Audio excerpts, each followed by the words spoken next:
What's up, guys?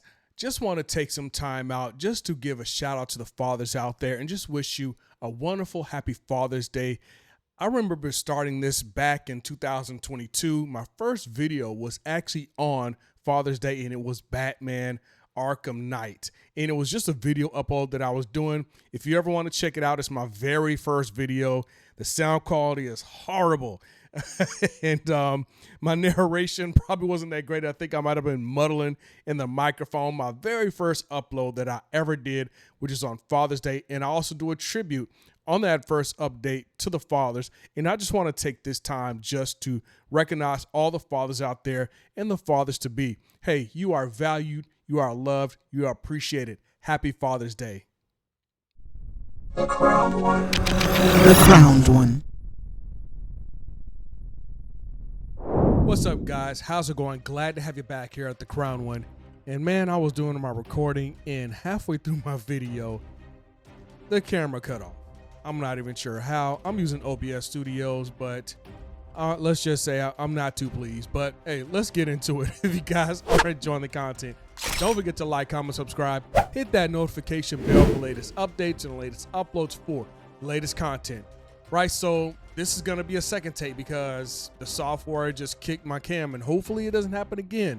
But in my first video, what I'll be talking about this video is gonna be the one and only Sandy Petersen. And if you guys have never heard of Sandy Petersen the person, you've definitely heard of his work, and that is gonna be Doom, Quake, Call of Cthulhu, and my favorite, Age of Empires. Now, with Doom, let's just say I was a little younger than I should have been when I started playing Doom. And I'm kind of, dating myself as a Gen Xer, which is what my age is, Gen Xer.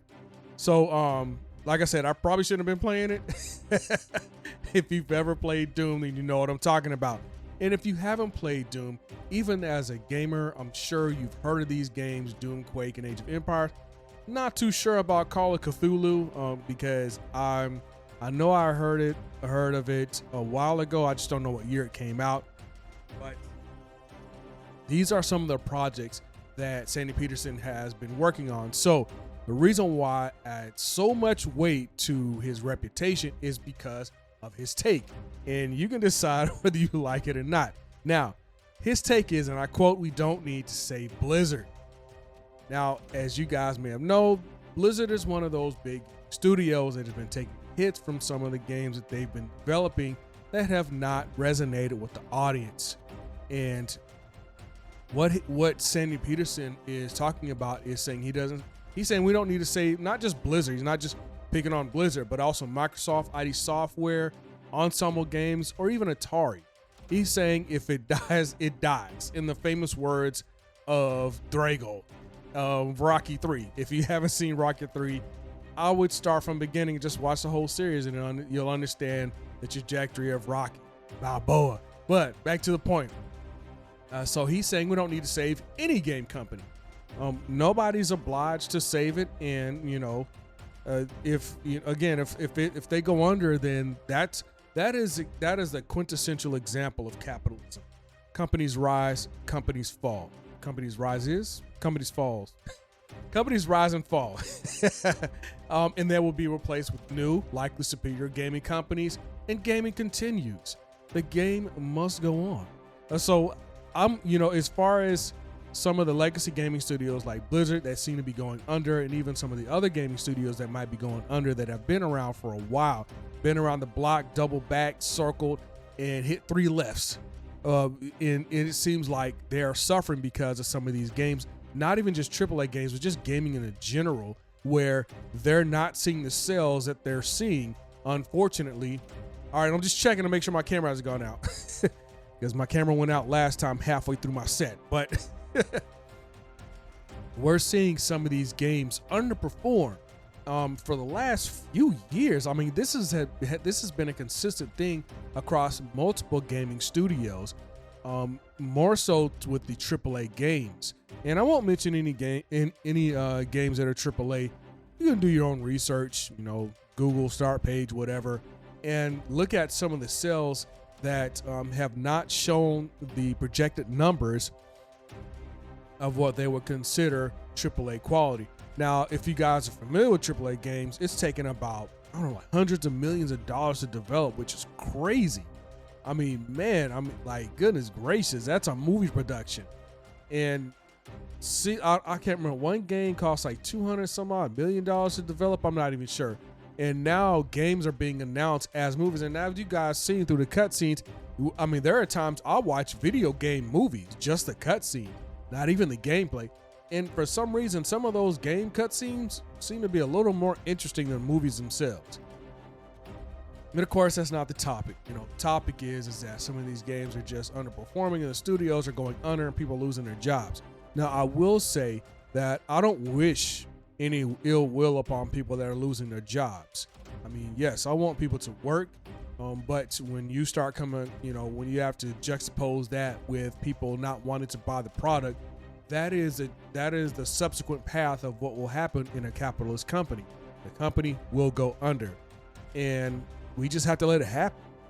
I mean, if we're, you know, and this is the other part that I thought about. For people that don't want these companies to go, let's just say somebody doesn't want these companies to go under, these legacy companies that are underperforming, not resonating with the audience, and they're not putting in the numbers. And the people that don't want them to go under, well, what does that look like? You know, do we start dumping money into a money pit and trying to save these companies, and then they come out with another game that's bunk and people don't want to buy it? You know, how does that look like? So that's something that we have to consider. I mean, just let it happen. And what we'll have is we'll make space for those new gaming studios that can come out, and, you know, it'll be a different passion. It'll be a different culture that we've seen change with those legacy studios, because some of those, you know, legacy studios, they don't seem to be the same anymore. Again, talking about the people, the passion, the culture, it seems like it may have shifted. Now, how it shifted, I'm not entirely sure, because I look at this and I think about how I would say the gaming development has shifted. And I think that's because the gaming devs have changed, whether they aged out, they moved on, or God rest their soul, they may have passed on. We do see a shift. We see a generational shift in gaming, where you have newer, younger age people who don't seem to really resonate with the broader audience. And that audience actually spans an age demographic. And this is not a scientific, I will say a scientific revelation, is, you know, I would say like between 18 and 45, you know, where you have a very broad, and I only bring that up to bring up the vastness of generations that are within gaming. People are still in the games, you know, people could be in their 50s. I mean, you have some of the streamers that have grandkids that are in their 50s, probably great grandkids. So it's not segregated to any one particular age. But when it comes to the developers themselves, the newer developers that are coming in these legacy studios, it doesn't seem like it's hitting the same as it did in times past. And, you know, either you die a hero, you live long enough to see yourself become the villain, I don't know, or you live long enough to see your company go under because they're not hitting the same. And I look to what I would say the lore. If you have a lot of gaming companies, and look, oh boy, here we go. I can feel it already. If we take God of War, okay? God of War came out a very long time ago when it was still PS3. I think it's PS3. Might have been PS2. I mean, it's so long ago. But to the point, came out a long time ago, okay? It resonates with multi-generational people. And then when we found out companies like Sweet Baby Inc. that were doing, have an influence on some of the narration of the game itself, that kind of left a bad taste. But it seems like the gameplay was still on point. It was a storyline that a lot of people may have disagreed with. Now we have God of War, can't remember her name, Lao Fei. That's going to be coming out soon. And it doesn't seem to be resonating with a lot of people. For some people that might like it, you know, and here's the thing.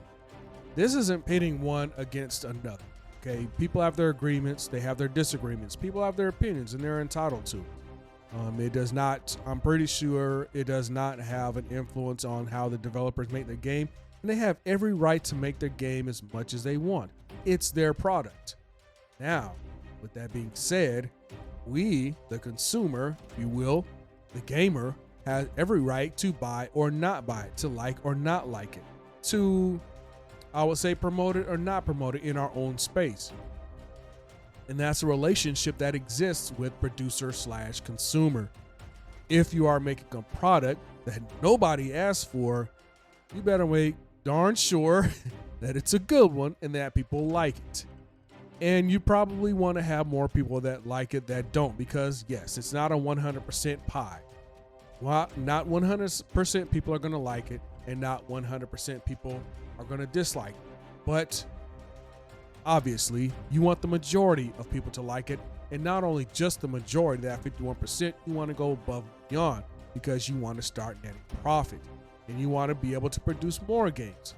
Now, with that being said, and I'm just taking God of War again as an example, it seems like it may have been pulling away from the lore, and that's where the reaction might come from, is because people are like, oh, what is this going on? You're pulling away from the God of War and going to the Goddess of War, which is probably the appropriate title they could have called it, because the title of God of War goes to, the main character, which is Kratos. Now, again, this is their product. If that's how they want to do it, they can call her God of War all they want. We don't have to accept it, but it is their right. And we also, again, have a right to not buy it. We also have a right to buy it, and we'll see in the sales. That's just how it's played. And if it dies, it dies. If it lives, it lives. I don't wish any ill will upon them. Me, myself, as far as getting the game, I haven't gotten into any of the God of War games. I haven't played any of them. So I just know it's popular. I just know about it. And I've seen gameplay. I actually have the game. Somebody gave it to me, and I just hadn't played it yet. So, again, just using that as an example. Don't come after me. So, now, what do you think about this? What are your thoughts? Leave something in the comments. Do you agree that if these companies are going belly up, that they should? Because really, there's not much we can do about it. In fact, we already have. Let me take that back. The audience has done something about it. They've said no with their wallets. They said, for whatever reason, these legacy studios, they don't seem to resonate with me. I'm going to go and find another game, or I'm going to go back to the games that I did like, because you have a lot of people playing their backlogs from some of the old school games. I do that myself sometimes. Or they might find a gaming studio that they might like, a game that they might like. Hello Games developed No Man's Sky for those world builders, and I like playing that a lot. I got quite a few hours in that game. I hope Hello Studios stays around for a long time. They need their flowers. Give them their flowers. So, you have Clair Obscure 33 that came out. Again, you have Pragmata, a very wonderful game. I had a great time. Again, I'm checking my camera to make sure it didn't cut off on me. I had a wonderful time with Pragmata. This game, in and of itself, oh my goodness. If you haven't played Pragmata, do you even game? That's a legitimate question. That's not a rhetorical question. If you have not played Pragmata, do you even game? Or at least heard of it, okay? If you don't like it, you don't like it. I can't imagine why. Maybe third person over the shoulder might not be your field of view, and it's all good. But oh man, that game is so 10 out of 10. 10 out of 10, 5 out of 5, blue ribbon, whatever you want to call it. Give them the Game of the Year award, and let's all go home and play some Pragmata. So even after you beat the game, there's still so much game to play. Oh man, I won't get too much on it, but at the end of the day, gaming is about fun. It's about creativity. It's about community. And some believe new studios can keep that alive. It's not saying that legacy studios can't, but we're Americans. We like new stuff. We like shiny. Give us the new things. And let's hope that it's good, because new doesn't always mean good. legacy doesn't always mean not so good. We want not just new products, but products we can associate to. Not in so much a self-insert, because those are so obvious. Oh my goodness. People do self-inserts. Let's try to pull away from them. If you can, if you're willing. Again, it's your stuff. You do whatever the heck you want with it. But new studios, I think it's a change of pace could be good. Shifting gears, or as you know, corporate speak, shifting paradigms, thinking outside the box. So with that being said, if you guys are enjoying the content, hey, thank you for your support. I do appreciate you guys checking out my channel. And I think that pretty much wraps it up. My camera did not cut off on me.